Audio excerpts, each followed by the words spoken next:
Loud. Loud. I always notice them on the street. You can tell when you're like in the company of other Americans. I can hear specifically large groups of American girls, and there's this stereotype in Italy that they're really loud, and it's just one of the most true stereotypes I've ever heard. They're so loud, I can hear them from a mile away. First word, probably opportunity. Monetary, incommodious, drunkenly ferocious. Instagrams. Adventurous. Indulgent.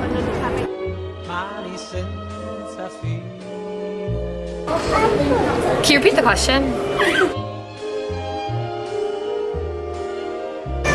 I think that they can easily tell who the Americans are versus the Italians. So if I'm walking down the street, people will say hi instead of, what is it, ciao. They probably think we're annoying. Is it fatuation or infatuation? Infatuation. Maybe inconvenience at times. Invasive. Fashionable. I think they might say something like drunk. Unfortunately, I think they really don't like us, and I think we give them a lot of reason not to. It's always like, even me on the street, I see girls being held up by their friends or guys puking on the side of the street, just, because everyone's really drunk. And I can only imagine, like, if I was in San Francisco and people were doing that, I would really dislike them. Even more if they were from another country. I know that sounds bad, but it's just like they come here and they don't respect our culture at all, and they just kind of abuse it. So I think that unfortunately most of them don't like us. I think if you're a business owner, you probably are really appreciative of all the business. I think if you're a local just trying to do your thing, you probably hate us because we're pretty loud, we're pretty obnoxious, we travel in these packs. For the most part, I don't think we really branch out too much into the Italian world. We're pretty isolated, which I think is a downside.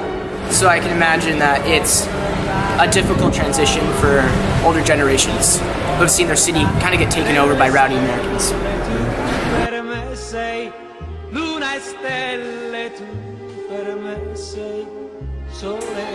Work. Positivo. Probably unaware. I don't know. Economia. Un po' pigri. Lucky.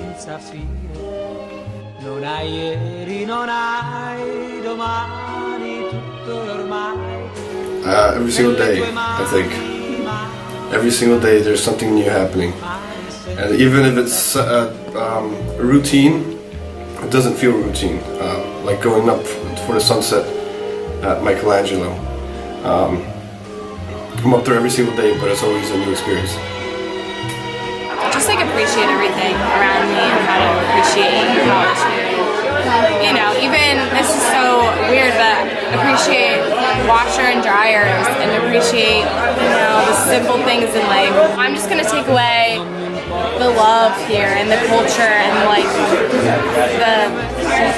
everything, the beauty, and I'll be back here one day because this is such an experience that I'll never, it's so hard to explain. I think I'll take away, I'll take away a connection with this city that, will not, I can't really explain, if you're back in the United States, I can't explain it because it's something that's so, I don't know, just beautiful, I guess.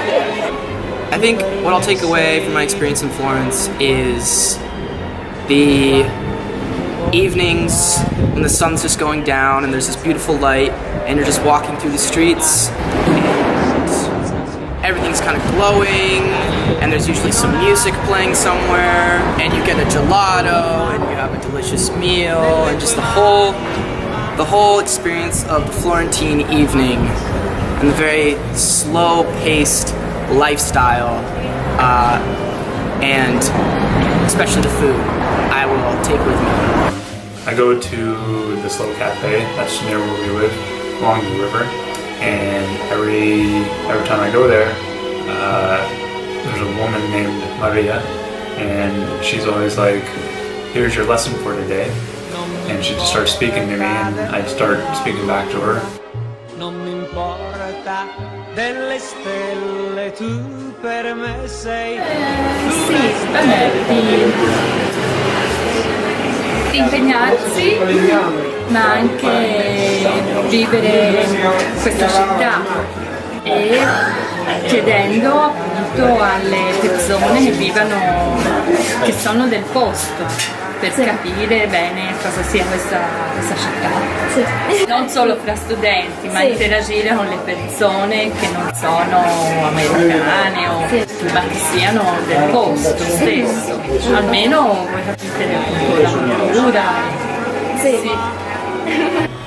Firenze è una bella città, ma bisogna capirla e bisogna imparare bene l'italiano per capire veramente la città. E dire che studiare a Firenze è quasi un privilegio, perché è una città molto bella, una città ricca di arte, di cultura, ma bisogna venire con una mentalità aperta per acquisire queste cose, non solo per magari per divertirsi o perché diciamo in maniera superficiale, ma molto approfondirla, diciamo conoscere tutta quella che è la storia di Firenze, perché forse non capiterà una seconda volta di ritornare a Firenze, visto che è una città che tutto il mondo vorrebbe visitare, quindi è una grande occasione da non perdere. I keep coming because it's nice to have some variety. Yeah, this town probably needs more attention, I think. Yeah, so also we saw that Canadian people had very different points of view about art, so we just need to confront. Yeah, exactly. The Canadian students had a problem, which was they didn't interact a lot with the Italian students, so we also have to work maybe more on that, but please do come, yeah, it's nice. You have some very interesting things to offer us. Yeah, I do have a set of recommendations, but the first one being try to, which may sound very basic, but try not to speak English, even though it's easy, because of course, not only because there are plenty of American students, but also because of course if you enter a shop or a bar, everybody would be able to speak English, so it's easy not to speak Italian. Però if you can, ecco, my best recommendation would be to try and speak Italian, try maybe to leave the city center, try to go in the outskirts of the town, where maybe less people would be speaking English, and this would be a good way to get in touch with what being a Florentine means. Because otherwise, as I said, you wouldn't capture the essence of the city. You would simply see it as a place where you can have a nice holiday, but it won't be home.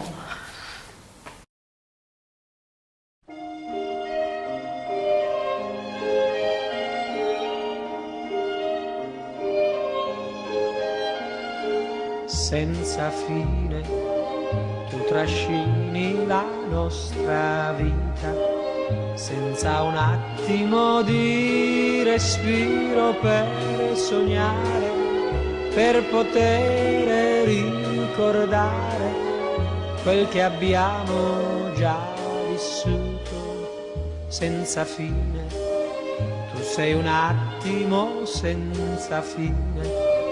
Non hai ieri, non hai domani, tutto è ormai nelle tue mani, mani grandi.